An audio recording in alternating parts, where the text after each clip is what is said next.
The Around the NFL podcast has hard eyes for the tiny box. Wait a second. All right. Back to the workshop from the Chris Wessling podcast studio. It's Around the NFL. I am Dan Hanzus. Got heroes here. Marc Sessler, Gregg Rosenthal, Miss Hard Eyes herself. That's our new voice of God, Jason Zumwalt. Did I say your name? My Colleen name's Wolfe. Colleen Yeah, Wolfe, Colleen. by the way. Just in case you're wondering. That's a Jason special, and that he's kind of going into the Mark Sanchez bag there a little bit. I texted with Zumwalt a couple days ago. Yeah. And we were workshopping some ideas that would maybe surprise the rest of you down the road. Oh, excellent. Not immediately. It did not include that. Sounds Love like a that, sneak though. attack. I like it, though. No, Yeah. it's not a sneak attack. It's just more what Jason and I would talk about in our own free time. I think we should encourage, like, if Mark is putting Is this a some time podcast spinoff? putting some time into the show away from work, we should encourage that you for know, everyone. Mark, I don't like what you're suggesting there, but that's Mark, that's you know your thing. I love you, and I love Jason, who's a longtime friend. But have you ever noticed when you make those, you drop those kind of hints or asides, like, oh, when me and Jason have our private conversations, I never ask what they are because it's better I don't know, because I kind of know what they're probably about. It is better that you don't know. I have no idea. I don't either. You don't want to know. I'm with the listener. Just let them have their thing. Do these happen often? Whatever we that thing may be. We were texting about the Cardinals game, for instance, during the Cardinals game on Sunday, but then it will branch That's out wholesome. to a variety of topics. Does it stay wholesome? Star Wars mostly, right? No, actually, I know Never. that. I don't think that's what Dan's referring to. Oh, no. That never comes up. Oh, no. Almost never. This is the Tuesday show. Connie's here. So weird. In case you missed it, go check out Gregg Rosenthal, Arif Hassan, who, by the way, Gregg needs you to know, has a new job. And Justin Graver himself, chopping up the doubleheader Monday Night Football. And I don't know about Connie. I don't know about you. As your theme song plays here, I like it. Did it kind of It's feel great. like maybe the two Super Bowl teams were playing on Monday night? Stop Ooh. it. Did it kind of feel that way? Stop it. Did it kind of feel that You need to stop. It's Hey, only Graver, 2 it's games. not the Titans. The world is not ready for that. I mean, you were kind of getting on me a couple weeks ago. You didn't like that I picked the Eagles to the Super Bowl. I But know. now I Well, think now you're everybody like knows. bathing in the hype. Okay, good. Yeah, it was very strange to watch the Eagles last night be so good, and the feelings that I felt while watching them. You know what's something weird? I haven't felt in a little while. We had you on the night after Carson Wentz, before we knew what would happen with Carson Wentz, when he was on an MVP tear. Yes. You came on after, I think it was against Washington, that they just destroyed them on a Monday Night Football game, and you had the same level of anxiety where you were a little bit unwilling Oh my to God, you're embrace right. what was going to happen. But what did happen?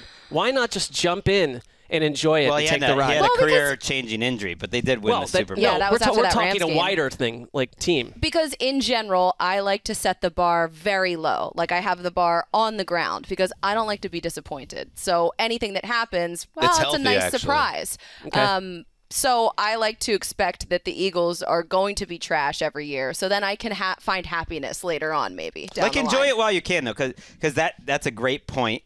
That's a great point, Colleen. Well, that's a Thanks. great point, Mark. Counterpoint, I found covering this league for many years. Hourly. Tell me about your time covering the league, the Greg. first 2 weeks of the year almost always entirely points out what's going to happen the rest of the way. Snarkiness from Gregg. By the way, how are you doing, Gregg? You were ethered by Colleen's husband in a very public forum. You tweeted out, booing Jalen Reagor feels unnecessary, which I agree with, by the way, to the Eagles fans. John responds, your extra G is unnecessary, and this is notable.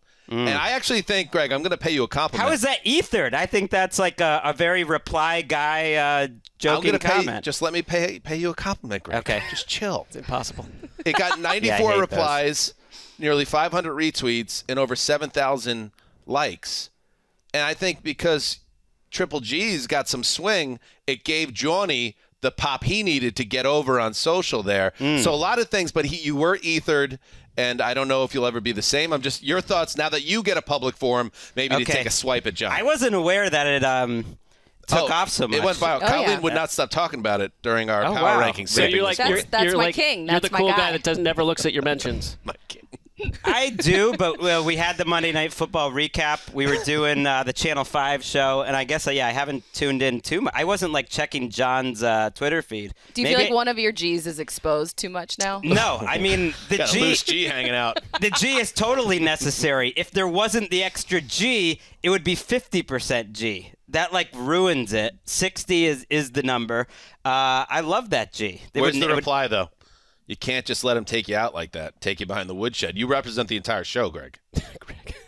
I'm not just saying that I was unaware of, I hadn't thought about it since I saw it live. You don't think about John as a friend. Oh, you don't want to punch down, Greg? I think it's nice. I think it's nice for friends, and this is what Philadelphia people do to zing each other. This is the sort of relationship I want. That's right. My love language. Compliments are gonna make me feel uncomfortable. And you've been in on Give the Eagles me some insults since the summer, so this is. I picked the Eagles to go further than they go every single year, including to the playoffs last year. So maybe John owes you an apology. Sure. I stand by the Rager thing, though. And, Eagles fans are funny because all they do is complain about, oh, wow, you guys always bring up the batteries, you bring up the Santa. Well, this is why. This is in the same ballpark. It was unnecessary. One time a little bit.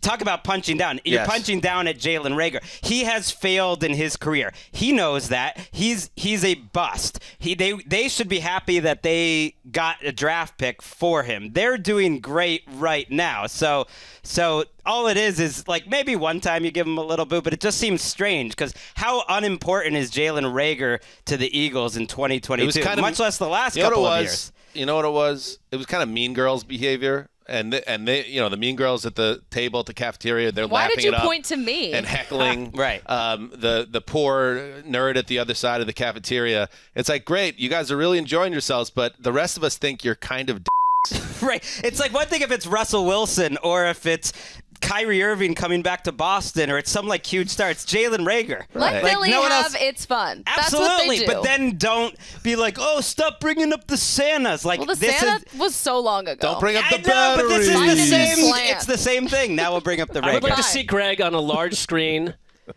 at the Eagles Stadium, moralizing the whole thing to them, and then see how that plays over. Because it's great to do it here. But I think the Eagles fans kind of know they're but embrace it. Don't whine about that. Everyone paints us as you're a Celtics fan, right? And that's we just whine that there's no new material, right? Okay, so now we got this. We'll provide you with just some. to put a bow on things, because Greg, this is his front-facing version.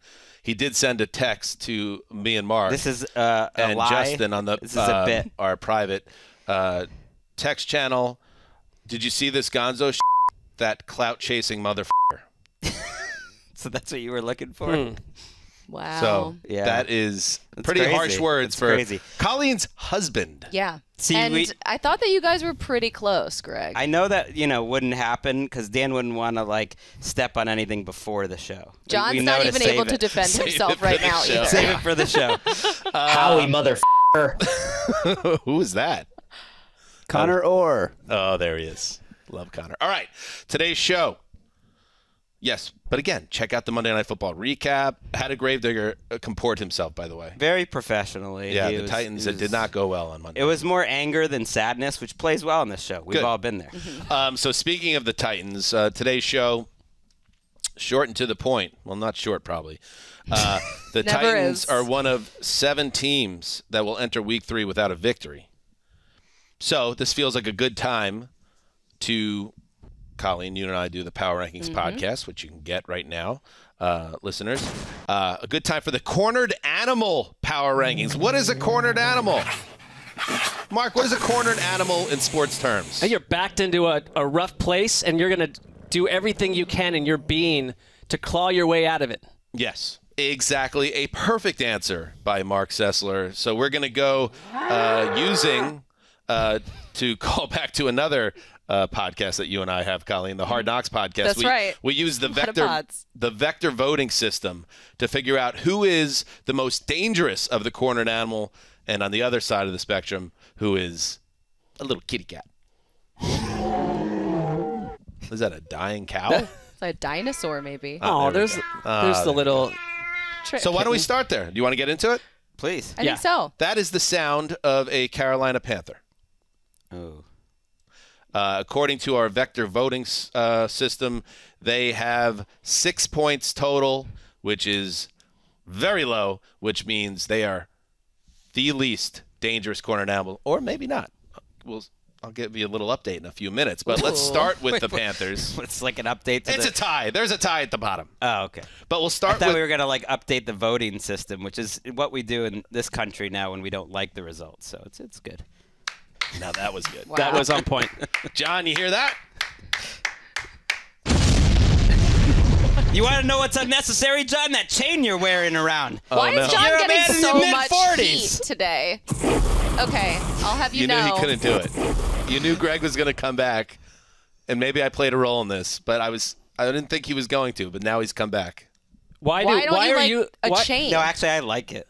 You've talked about how you I can't said I be liked a it. chain We talked guy. about it. I So couldn't just for do it. those of us who haven't seen John with a chain, he has a chain. Lots He's of got a chains. chain. He only wears just one. Very nice. He only wears it when he goes But John out. can pull it off. No, I like Yeah, it. he can. Gonzo can pull it off. I like like a it. chain. Yeah. I mean, this is not I everyone can, by the way. I sometimes worry that I don't have feelings because The listeners should know that Mark looked directly Well, no, at because Gregg. Greg has come up with this narrative that he wants to have a chain. It's like Gonzo is one of the rare people I know that could wear it, and you wouldn't even think Wear the twice. hell out of I that wasn't chain. saying I wanted Johnny. it. I was saying Gonzo and Connie were trying to tell me that I could pull a chain, that I could wear a chain. And Can I was we like, get? I don't know. Is John I don't available think so. at the end of the show? Can we get Okay. John on Yeah. Yeah, to sort some things out? that would be great. All right, let's get to it. Let's talk Panthers. Collectively, we all are not high on the Panthers digging out of this hole.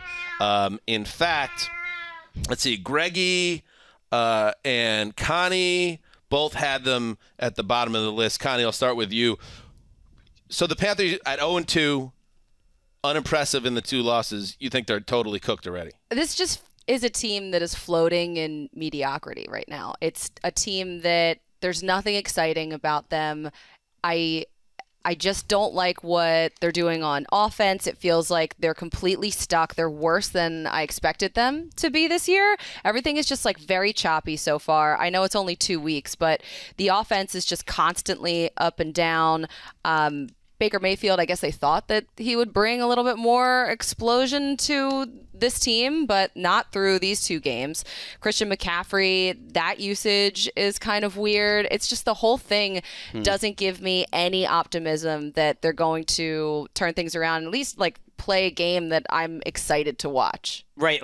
When I thought about cornered animal power rankings in this exercise, I thought which one is going to be the angriest to get out of that corner? Mm-hmm. Which one is going to take some claws out? It wasn't really about talent. It was more about our season is now on the line. We're in trouble. Who's going to fight to save where we are? Yeah, I don't know. So the scrappiest team? The vibes, you hate to say vibes because they lost these 2 games by 3 points. It's not like the players aren't trying, but you don't get a sense that there's a center of this team that is going to hold them together. What is it that they do well? Maybe Christian McCaffrey is that center, but the offensive line is still a bit of a mess.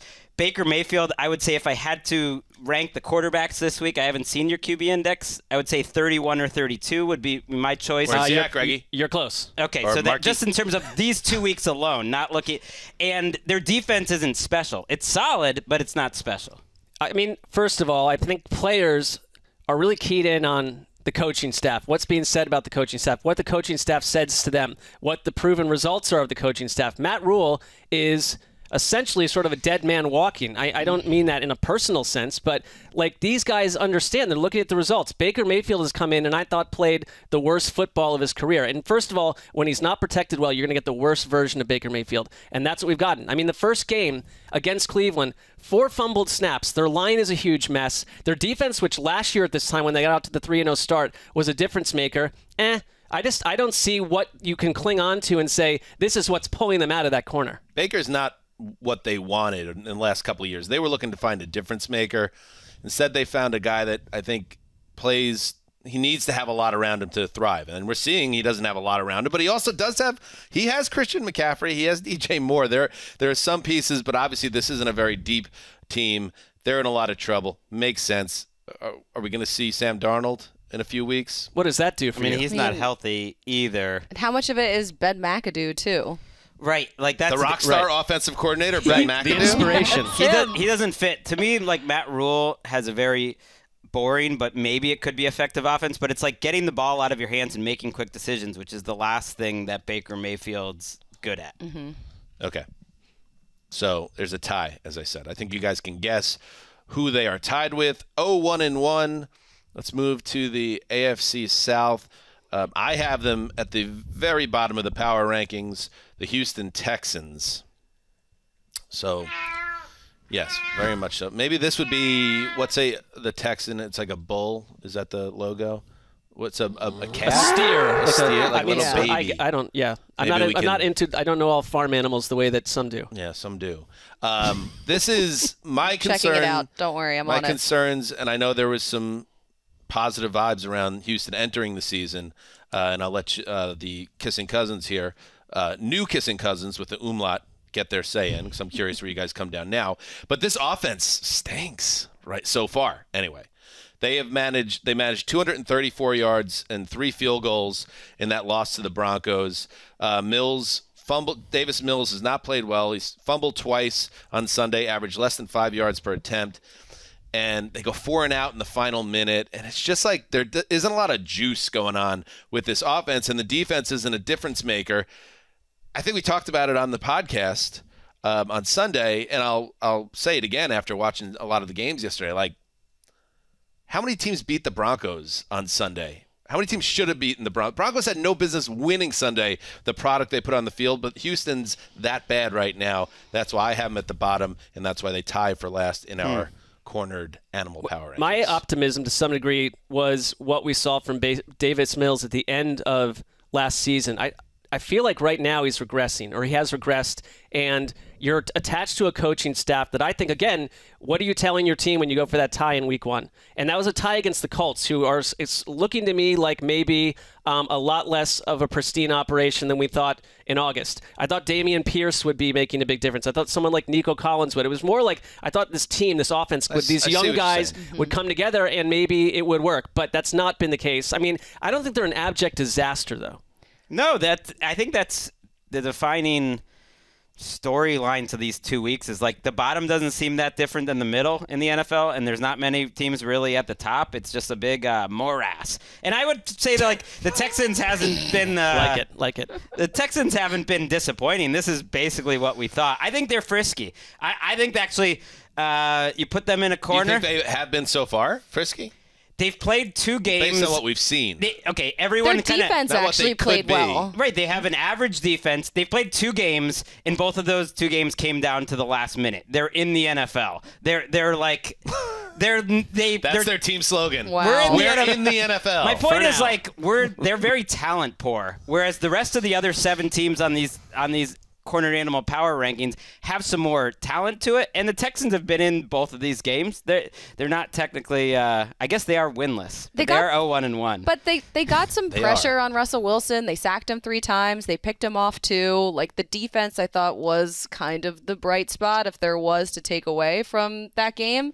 By the way, it's a bull, Toro. Okay. What's a baby bull? They got the Bears this week. That's Graver, can you let us know what a baby bull is? Yeah, don't ask us open-ended animal questions. Yeah. It makes us look just get back and then lacking knowledge. In post on the podcast, just slide in a little whatever the baby bull is. One reason that I put them like in the yes, go ahead, Gravedigger. It's called a calf or a bull calf. These are things we should know. Bull calf. Well, my wife grew up on a farm, so that's why I said calf, and I was correct. What did they make at their farm?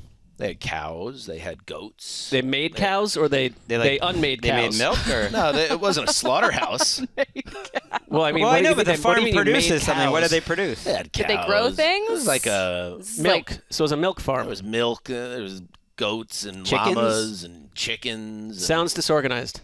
It's like the Denver Broncos. That was my wife's childhood home growing up. This is a bull roar. But that's too fierce for the Texans right now. Right. Yeah. I need to see something on offense, especially the ends of these games. Woof. Like their inability to the point where Lovie Smith got scared and played for a tie. That's how helpless they were down the stretch in week 1. And then we didn't see much better. Again, this was a very soft start to their schedule. The Colts are a disaster, and Denver is completely out of sorts. To not come out of that with a win, it's going to hurt them. My thing is so they are the kitty cat for me. Because I think the Panthers, at least the coaching staff, understands they're going to all need to be moving to another town very soon if they don't win games. Where the Texans have said, we're rebuilding. To Greg's point, we're low talent, and we've already told you that we're giving a quarterback that probably won't be an NFL starter next year a year-long tryout. We didn't trade for anyone, so it's like, are they a wounded animal? They're kind of said, we are probably the worst team, or no could one be. expected them to be better than this at this Why'd they fire the last coach? That was weird. He was bad at the job. If you're rebuilding, they were rebuilding last year too, and well, I think you know what though. Last year there was a lot of other stuff going on because they don't have a plan. They had a plan to hire someone else than the man that they ended up hiring for a variety of reasons. All right, we'll get to the next team right after this break. Okay, let's now. So all of us, by the way, had the Texans and Panthers in some order at the bottom. Okay. So now the vector voting system heats up a little bit here. The number 5 team in the Cornered Animal Power Rankings, the Falcons. 14 points. Connie, your thoughts on Atlanta? Okay, I had Atlanta a little bit higher because I think that they're a team of chaos and that they can completely kind of we've seen it the last 2 weeks. They can dismantle a team's plans just when a team is getting comfortable in their lead. The fact that what they did to the Rams, I mean, they were dead in that game and then came back and then they blew it against the Saints. So I think that it's a team that coming into the season, I had no expectations for them to be a good team. And they've actually surprised me the past 2 weeks by putting on the performances that they have. Boys, you want to hear something interesting? Connie had the Falcons 3rd in her personal Cornered Animal Power Rankings. I love it. I also think they're not a sit down and wait to see what happens to us. Arthur Smith has some bite to him.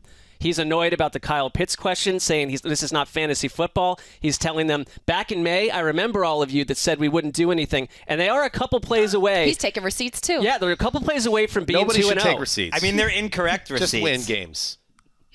Just win games. Why? Because he said, write whatever you want. Some guys had us ranked 45th. Well, that's impossible. That's a lie. Yeah, so he's a liar. There's only 32 teams. He's like, you buried us in May, bury us again. We don't care. We'll get back to work. You ranked us 45th. I mean, that's not how the power rankings work. Is that what you're asking where I had him in the power rankings this week? That's what you're doing, Greg. I know that. 29. Up one spot, though. You are a little stubborn on well, that's nice to hear they went up a spot, but I feel like you're not a Falcons person. Not yet. That first game was fluky and terrible, but they did play pretty great football for 3.5 quarters. They are frisky. See, to me, they feel like a cornered animal. They are kind of trying to fight their way out of this paper bag. And if they have to take out your eyeballs with a beak to get out of there, they'll do that. I mean, you know what the fastest animal on Earth is? The cheetah. The peregrine falcon. Very good. Huh. Got my ass. Did not know that. Thought it was the cheetah. feel like Let's go, Falcons! It should advertise itself more if that's true, because no one knows the marketing is Right. terrible for this animal. Falcon marketing. They showed pluck there. They nearly dug out of that crazy hole against the Rams, which deserves some love. But listen, Arthur, hey, Artie, it is a problem that you haven't been able to get Kyle Pitts involved in the offense in 2 weeks. That's a bad look. That guy is special. So let's see it. And I'm not saying that as a fantasy owner of Kyle Pitts, which I am. But in general, imagine if this offense has Drake London, who's absolutely showing he's a big-time player, and you're finding a way to scheme your potentially generational talent tight end open. That's some juice with a quarterback who can move with his legs and can get hot. Anyway. This team's got heart. This team's got heart, Dan. Are these the heart rankings? They're the hard eyes. It is becoming it's increasingly confusing what we're ranking, but I think they fit I that. want Connie to just do a team slogan for every team motto. Hey, and they're almost all, this team's got heart. They got hot. A bunch of plucky underachievers. I will. Here we go. Up next with 16 points. Interesting. The Indianapolis Colts. I was on Good Morning Football this morning, and the boys and Jamie, they really gave it to old Tugboat. Said, how could the Colts not be 32 in this league right now? And I have them at 26. And there's a lot of bad teams. Yeah, but you absolutely, Mark, can make a case that the Colts have been worse than anyone in football. Coming off obviously a shutout loss now to the Jaguars, it could not be lower. Now, I have them higher personally in my corner and animal rankings. I had them third, actually, because it's always darkest before the dawn, dark night. And I think that this is going to be a team that climbs up off the mat when they get healthier, and Ryan, the offensive line starts playing a little better, which it will, I think, and Ryan gets more comfortable.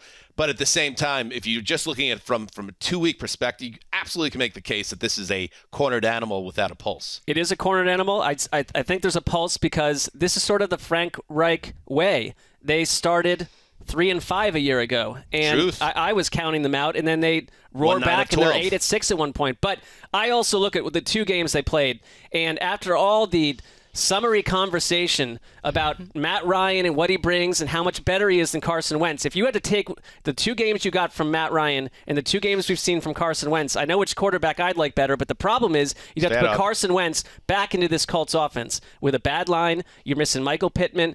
Jonathan Taylor did nothing last game. Matt Ryan is running around throwing awful picks, not seeing the field, looking like he wants a long vacation. I don't like the situation for Matt Ryan at all.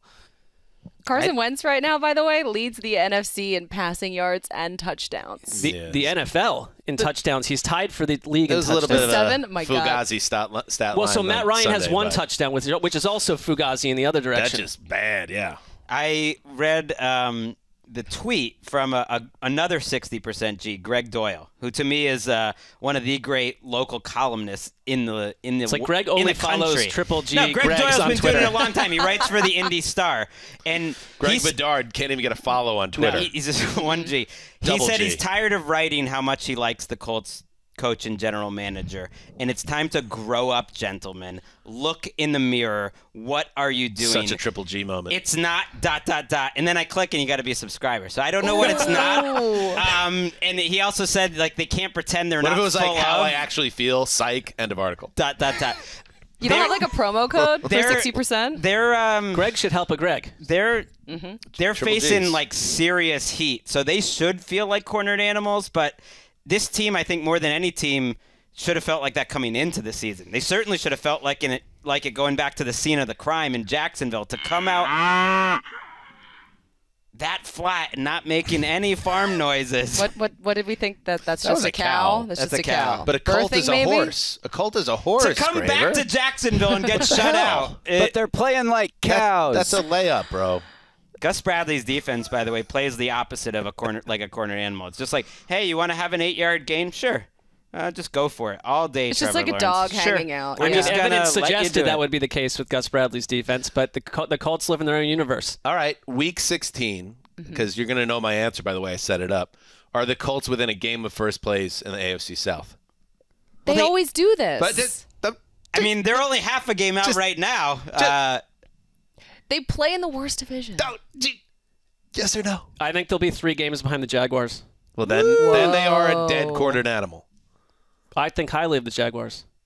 Well, either way, if they're if they're 3 games behind the Jaguars, they're in trouble no matter what. Even if the Jaguars are 10-5, that means they're I don't like the energy. 7 wins. You have no integrity. If the owner said what he said about the team losing to Jacksonville to end last season and ship Carson Wentz out of town, and what we just saw, now the owner's cool with that. I mean, I think the thing could be set on fire a month from now if it doesn't get better. I think there could be like some 1981 George Steinbrenner stuff going on in that building right now with Jim Irsay. Bingo. He must be completely a house on fire. That worries me. Probably it all rolls downhill.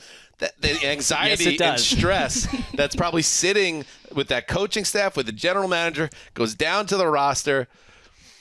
I'm not sure what they do well. It's a lot. Like, they had 4 pressures in that game. They have the Chiefs this week. It's just a lot of confusion. Like, Next Gen Stats measures separation from the receivers, and I guess if you're looking at Ashton Doolin as your number one receiver, it shouldn't surprise you that they had by far the least separation of any receivers in the league last week. Matt Ryan has gone to a much worse situation right now, which was oh my God, that's so hard to believe. That was not supposed to be what was. This was supposed to be here. My team. The Colts were supposed to deliver on all of their promises, and they didn't. And when I was looking at these rankings, I kept flipping the Colts and the Titans. I couldn't quite. Well, those are your bottom two teams in DVOA through 2 weeks, the two worst teams in football, Colts and Titans. And it's important. I feel like maybe we should have been doing it earlier, but I'm going to start doing it now. If you're talking about a corner and animal game, like what is their path out of the corner? The path out of the corner is not good for the Colts. They host the Chiefs right now, coming up on Sunday. Then they host the Titans, which we'll get to in a second. Somebody's got to win and somebody's got to lose that. Then they go to Denver, which who knows. Then you have Jacksonville. Then you go to Tennessee. So it's like they got to figure it out now. Well, AFC South is the path. The idea that 8 or 9 wins will keep you within that one game going into Week 18. Let's work under the idea, and who knows, football is funny that way, that the Chiefs take care of business. All of a sudden, you're 0-3 with an almost equally desperate Titans team potentially. Coming into your house. 0-2-1. That tie. The only way they're dead is if they. Us. Yeah. Oh, that's right. But also, can I if you're 0-2 and the way that you got to 0-2 was in a drab fashion tie the Texans that get blanked. How many shutouts even exist anymore? 20-0 by the Jaguars. You are 0-2 because you have issues. Once they scored 0 points, they should have made them 0-2. Number 3 on the Cornered Animal Power Rankings, which is not to be confused with the NFL Power Rankings. Out right now. In the podcast with Colleen and I. The Tennessee Titans, yes. 19 points, so 3 points ahead of the Colts. So as a group, we believe the Titans are in slightly better. What is a Titan anyway? Slightly better shape. And again, you could check out Justin in full morning mode on the Monday Night Football recap with Greg. But Justin, does this feel to you? I know you weren't involved with the vector voting here, but does this feel like a fair spot or overly generous? Where do you come in on the Titans where they are right now? I think it's fair. Titans Twitter is in full meltdown mode, which happens when you lose 41-7. I'm not getting any tweets from Titans fans anymore. I feel like you could spike on them, honestly, but you're above that. So they get quiet. And you know, Treylon Burks, he's not been the problem there. No, Treylon Burks. You know what? Tannehill hasn't been the problem. I mean, he threw a pretty bad interception last night, but that was sort of desperation. The game's over. The offensive line, which was the biggest concern about the team coming into the season, has been bad. Run blocking, bad. Pass protection, poor.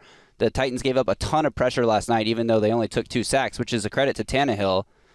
The defense does not look good. They're very injured already. Harold Landry's loss was very felt last night. Christian Fulton didn't play. Bud Dupree left in the first quarter. It was a bad game. Taylor Lewan likely done for the year, so offensive line gets worse. I mean, you just mentioned 5 of the most important players on their team. It's very tough. The outlook for the Titans right now is not good, so it is what it is. Maybe How are you personally?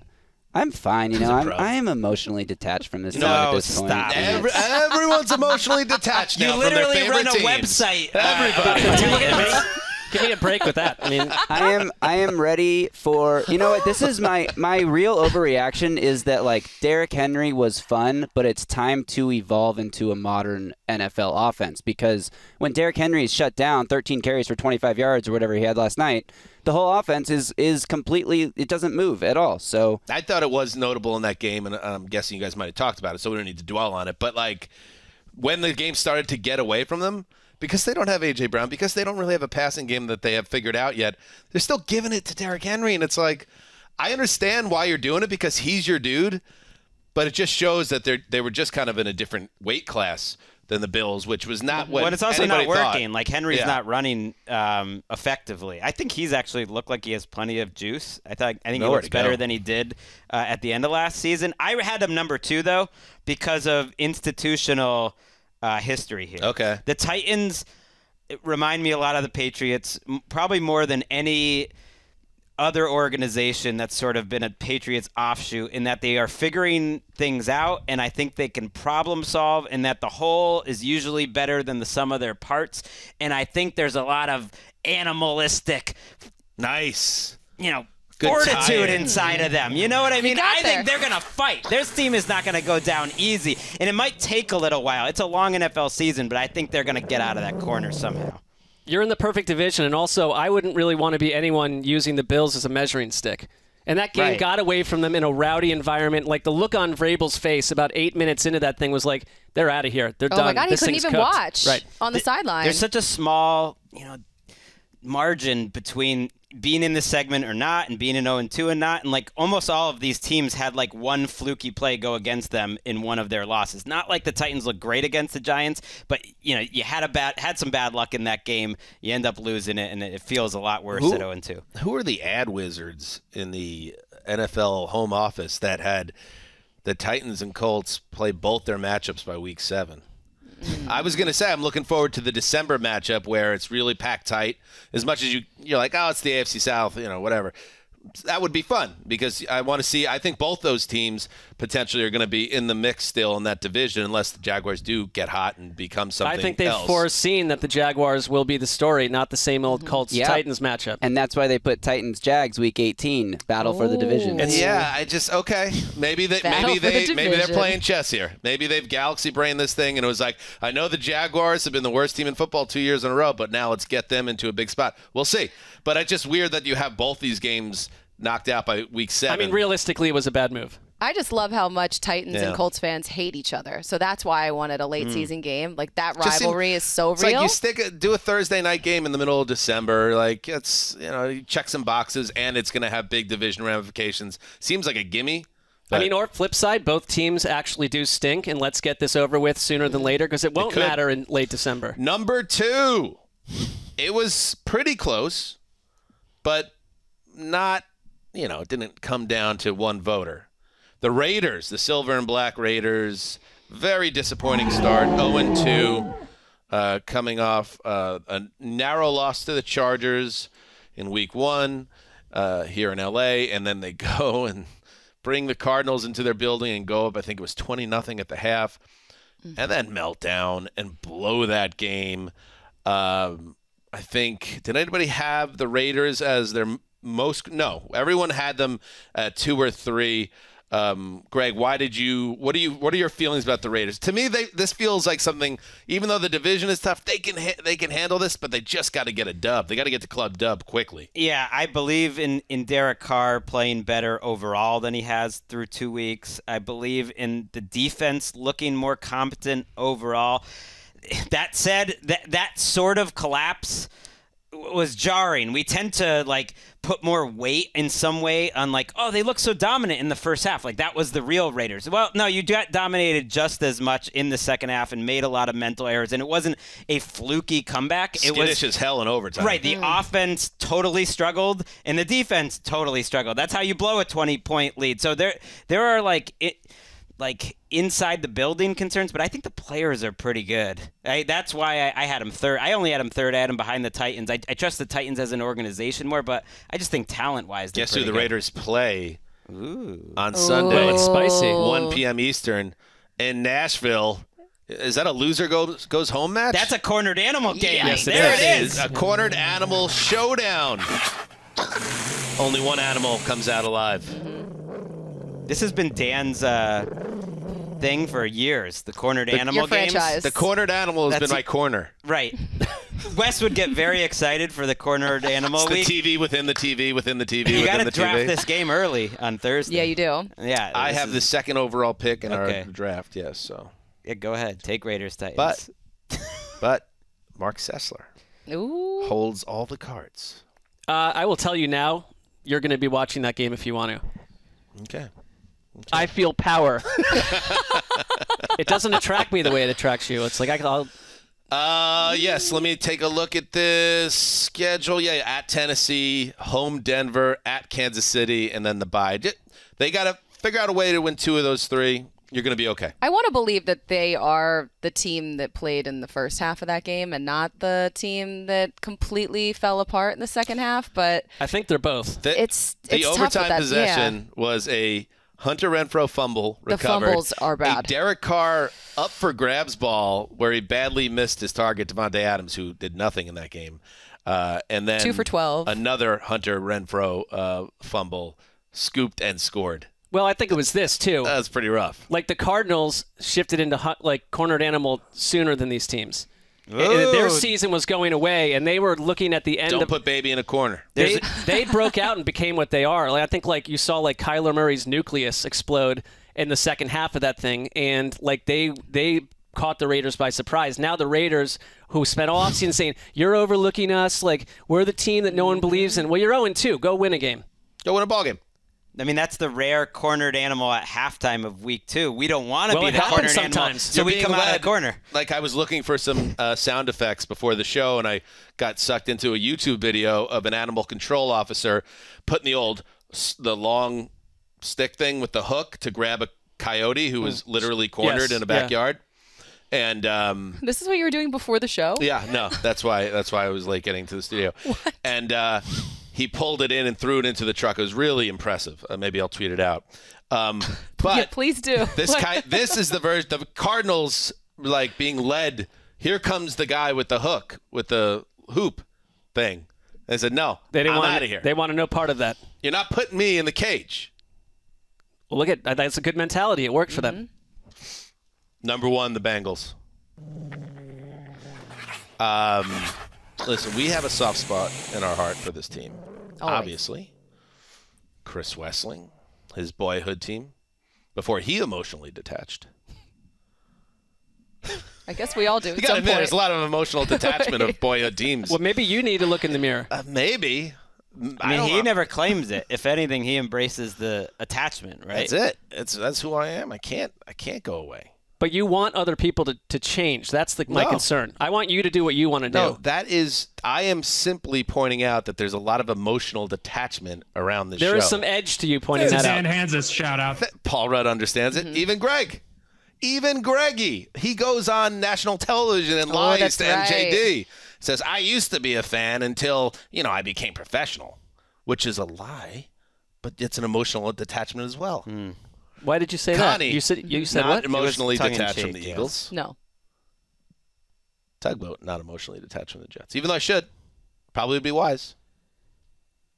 I mean, I think everyone's situation is different, and now you're just sticking everyone in the same bucket as if these people are robots. I want the attachment? It's hard to love in the same way that you did as a child. Because after incredible, historical success. Again, wow. Just like Mark's expressing, it's how you feel is how you feel. I was merely pointing out there's been a lot of emotional detachment. That's true. I see that elsewhere in media too, though. I think it makes sense. When you're in the sports media, it's tough. Everything's connected, and you want to at least try to create that barrier. So it's I think it's more for me. It's more protection to protect myself. So I try and just keep an arm's distance sometimes. I'm with you. I could care less about sports media. I know what you're saying about other people, but I thought what made our show special actually was that we actually openly rooted for certain teams. Absolutely. And I'm pointing out that Chris Wessling also detached emotionally from his team and put a lot of thought into it. Who are number 1.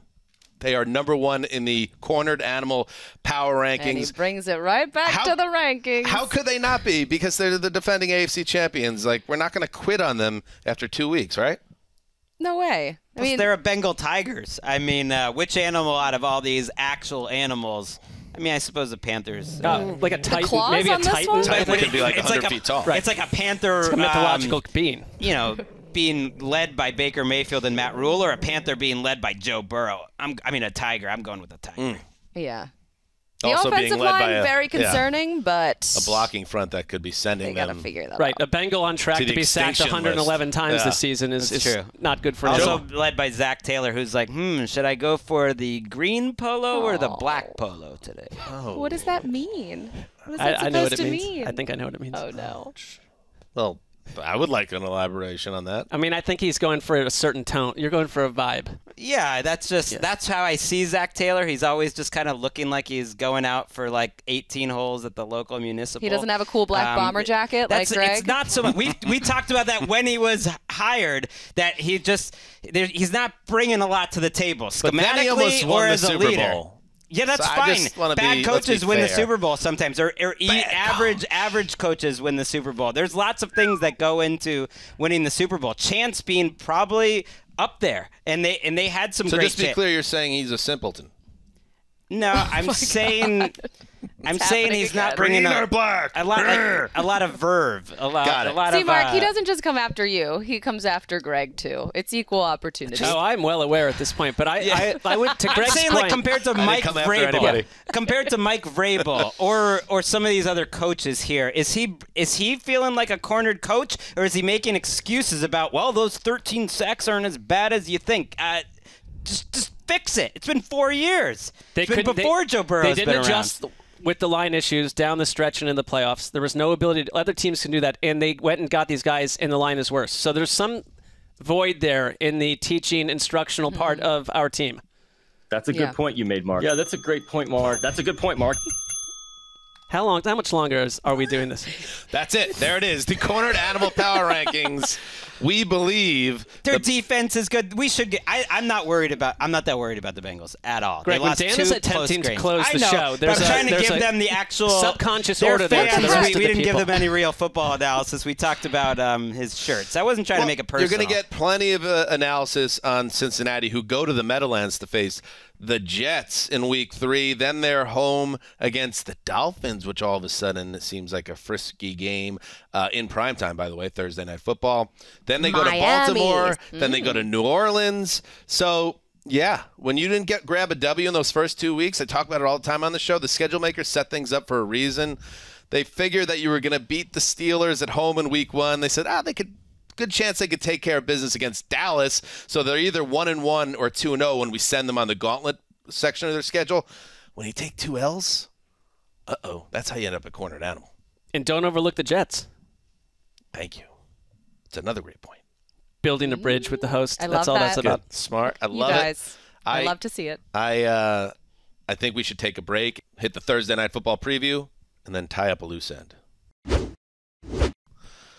All right, welcome back. Let's get to the first game on the Week 3 docket now. And it is, it's a spicy one. An AFC North showdown in Cleveland. Pittsburgh Steelers against the Browns. And a reminder, this TNF preview is presented by Prime Video, the new exclusive home for Thursday Night Football. Now, as I promised on Sunday's show, or hinted, I was going to, for the first time, sit down with my boys and watch a Jets game. And I did it this morning. We watched the end of the Jets-Browns game, and it was outrageous. Actually kind of just soaking it in. The Browns had 6 different points in that game from 155 to the end of the game where they could have won the game just by executing on a very simple scale. And yet, against the Jets of all teams, they found a way to lose this game. So now here they are with a chance to get back on track. They're in their building, Marc Sessler, but the Steelers are a familiar nemesis. I like the matchup for Cleveland. I think, number one, you've got a Steelers offensive line that is a mess. And you've got Myles Garrett, who is playing at Defensive Player of the Year levels right now. Jadeveon Clowney made a big play in the Jets game before that thing went totally south. That right there says problems for Mitchell Trubisky. The Steelers' offense is one of the most limited offenses I've watched in a long time. I mean, if you look at the throw chart of where Trubisky's been throwing the ball, it looks like a Pop Warner game to me, with someone who's just learning to put the ball in the air. They're not using their weapons, and I think you got Cleveland's secondary is going to be annoyed after what happened last game. Cleveland is the best rushing team in the league right now. They don't have T.J. Watt in Pittsburgh. I don't think Cleveland, despite Jacoby Brissett, who played pretty well last week, there's not really an excuse to lose this game at home. Well, I think the excuse might be they're just banged up. Clowney is out for this game. Mm-hmm. Myles Garrett missed practice, and they said we'll see whether he plays. I believe he finished. I think Garrett's going to play. Yeah, I think he finished the game. But they also lost Chase Winovich, who is, in theory, their third rusher. They're thin there. I do think Brissett suffered a lower leg injury, so he might not be himself right now, and he already is not a big mobile guy. Tough on a short week. The Browns, he's not on the injury report, offensive line has been the best unit that's in this game, despite some concerns going into the season. I mean, they are getting it done. I do think we've reached kind of the tipping point with the Steelers not throwing it deep ever, that the fact everyone's talking about it as the only point this week, and there's some grumbling that they're going to at least try to do it. Deontay Johnson said, we can only do what they tell us to do and execute it. Claypool said we have to call Claypool said we have to call the right plays to get down the field in the right ways. Even Mitchell Trubisky sounded like he was like, "Hey man, I just work here. I'm calling the plays that are asked." And so we said they're arguing in the huddle with each other. Right. That's a mess. It's some ugliness considering they're 1-1, which you would have taken if you're the Steelers going into the season. And I think this could be a case where all that chatter forces them to throw it deep, and ultimately that's a good idea. The best chance they have is just throw up some passes to their playmakers. The best thing that can happen for the Steelers is Mitch Trubisky throwing the ball deep 20 times. Compared to we'll now. See what, I'd like to see what happens. It can't be worse than what they're doing. I'm with you on that, but I don't think that's the quarter. I'll tell you one thing. Cleveland, for as long as I've watched them, have one special power, and it's not the power that helps them. They are the team that consistently fields massive debuts by players that become legendary players. And I think this is a perfect time at the midpoint for Kenny Pickett to come in and change everything and do what you're talking about. You're with all the Steelers fans. There were so they many want him in Kenny now. Pickett chants. Right. And Mike Tomlin said that, he didn't hear it. Of course, like Trubisky was like, yeah, it is what it is kind of deal. But if Joe Flacco was able to do that on the Browns secondary, hey, I mean, why not let Mitch try and throw? Why not put Kenny in? That game was on the Browns defense. The Browns defense, gagging. It has so many things to clean up, so many miscommunications, so many miscues. Like, that is what led to their demise. The next closest team in terms of like yardage allowed on blown plays has like a third as many. There's 250 yards. Their offense is actually ranked much higher than it was a year ago. It's just DVOA. It's 2 weeks. It's the running game. They've had like a top 7 or 8 offense with Jacoby Brissett, and their defense has not shown up considering the talent they have. Brissett, with the exception of his last throw, the interception, played very well last week. In general, the meltdown was almost unprecedented, what happened in the last 2 minutes. But for 58 minutes, it kind of went the way you would think, and it was like a Cleveland team that, again, to the point where they're putting up the graphics. That was the other thing, Mark, when I was watching the game today. They're putting up the graphics of 1993, the last 2-0 start. Jurassic Park was number 1 at the box office. Milli Vanilli had a hit. It was just like they played well last week until everything fell apart. You know what it reminds me of? The Browns Week 1 game. Exact same thing happened, and they they had a good kicker who finished it off, they won it, but the defense kind of gave it up in a similar way. My point being, I could see them having similar success with the blueprint if Brissett can avoid turnovers and have that great running game. I think they're my pick in this game. I'm not going to lock it up, but I also wonder, it's going to be interesting to see, Connie.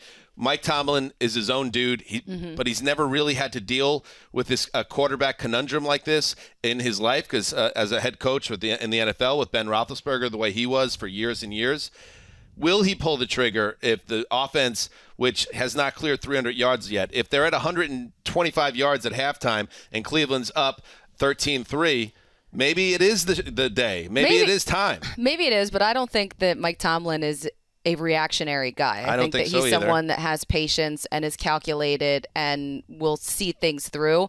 But you're right, he doesn't have a ton of experience with this either. I think the whole key to the game here in Cleveland is whether or not Brownie the Elf will be part of it on the field. That's the whole season. Yeah, I mean, that's become that's a bean. Okay. And play. That's a new take. I like that. There was his heat current around. Size. He's going to be like 45 feet tall. He would be. And the timing of the game, as bad as the ending of the game was for the Browns on Sunday, it's nice that you get to get out there. And if they put together a good performance, they're 2-1, and you kind of move past the ugliness. Let's see if they can do it. It's going to be a slobber knocker. If you're looking for like a little fun in this game, football dork stuff, Jeremiah Owusu-Koramoah is becoming like one of my favorite players in the league. Just watch 28. Every single play, watch where he is. He's always in a different spot, and he's like the future of linebackers. The way he can move in coverage and move all over the field, he has been the man. All right. That was the TNF preview presented by Prime Video. The new era of Thursday Night Football is officially here, and it's only on Prime Video. You get the recap of that as part of the Friday Fun Show. Colleen, you're part of the NFL Network coverage, so check out Connie as she handles that, the anchor. All right. before we say goodbye, your anchor, Colleen, A. is your husband of many, many years, the great John Gonzalez of the Sports Illustrated fame. He has the SI podcast, a man of many talents, and now he joins us. I said I wanted to close a loophole here because, John, by the way, welcome back to the show. Gang, always good to see you. Congrats on the Eagles. You should know, at the top of today's show, I did check in with Gregg because you ethered him on Twitter. You went viral, and Gregg pretended like he didn't even know that he had been ethered. That's not true. I look at it differently. I look at it like a friend. That's my love language with John. You give each other grief. Great. You know, that's what you do with friends. So I didn't consider it an ethering. So the way you positioned it, trying to create a fight. Then he took a shot at you for your chains. That's true. And at that point, I felt uncomfortable because I was like, John needs to be here if Gregg's going to be firing off shots like that. Just because Gregg chose not to answer to the tweet, you should still have the option to answer to that chain heat. So here's your chance. John Gonzalez versus Gregg Rosenthal, cornered animal match. You know, I agree with Gregg that you're setting us up to fight each other. That's not my style. When we love each other. I think your listeners know true love. That how I feel about you guys. Certainly people on Twitter who see us interact know, but just in case, because we did get a lot more people involved with that tweet than I anticipated. Like I showed it to Colleen before I tweeted it and she said, that's funny. And I hit send and then it was just a million people in Rosie's mentions. So apologies for that, Rosie. But just to make it clear, I love Rosie. He's my brother, as all of you guys are.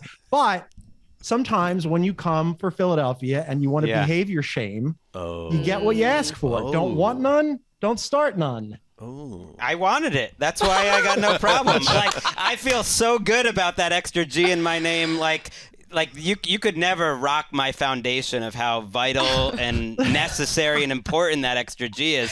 It's really a huge part of who I am. John always throws his G's up, so that's true. Makes sense. But go ahead, that's John. the irony here. Yeah. Because I know that Gregg, 60% of G, loves his G's. I love G's too. I honestly didn't think anything of it. I figured Rosie would see it and laugh and roll his eyes at me being stupid, and that would be it. That was pretty much happened. it from my vantage point. Yeah. Right. But Philadelphia had other ideas. Well, it's fine. I love Philly. I picked the Eagles to win the Super Bowl here, but Philly does sometimes try to have it both ways. It's like, hey, we're fun. We like to make jokes, and then when you just throw in a silly joke, it's not like I was like coming after the core of who Philadelphia is as a human. It was just a silly joke. This is just this is unnecessary, situation, and they take it inside their heart, and like some people got very upset. Well, you know, Twitter is going to be mature about it and think about it on that level of nuance, Gregg. Absolutely. And to Gregg's comment that you perhaps are too old to have chains, John.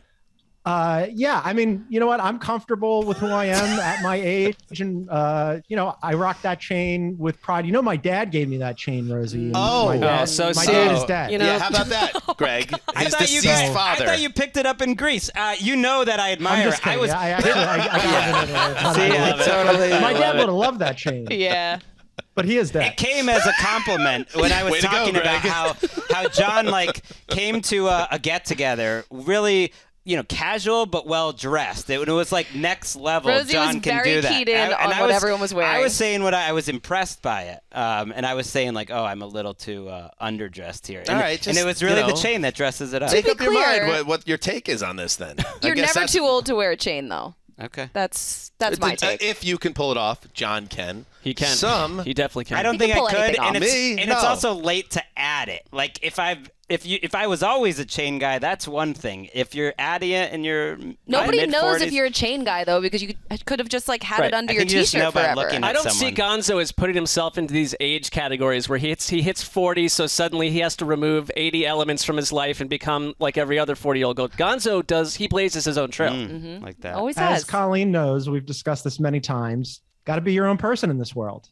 Yes. So that's chain, no chain. As long as you're comfortable being you, John, that's good. John, an unbelievable appearance here. Taking the high road. My king. My queen. Beautiful. All right. That's it for today's show. Next time you hear from us, it will be Well, John didn't have to be thrown off the show. Bye, John. Love you. See you later. But we'll never Thanks for coming on. That was all fun, John. I'm never speaking to you again. That was it. We'll be back Thursday with a full preview of every Week 3 game to come, so make sure you check that out. Check out the Power Rankings podcast. Check out the QB Index. Check out the Game Day View program. And, I think you got them all. Got them? That's fine. Well, come we'll see be us back in on London. Thursday. Yeah. What day, Mark? I know it's Thursday, September 29th. It's 29th. now 9 days from now, so I know math is not your thing, but Yes, this is the it's 20th. difficult for me. It's in 9 days. It's next Thursday. You could sort Come of do see the us. math. Come see us in London in 9 days. Where are we Ticketmaster. at with the cutout of myself? The Connie Wolfe Good reminder. cutout. We are there. working on it. That Or is can I not even get a cutout there? In production. That is great. that is Pre-production. the word, the corpo jargon, efforting. Oh. The cutout. Got it. Of Okay. Colleen Wolfe for England. All right. Lot of red tape. Until Thursday. Heed the call.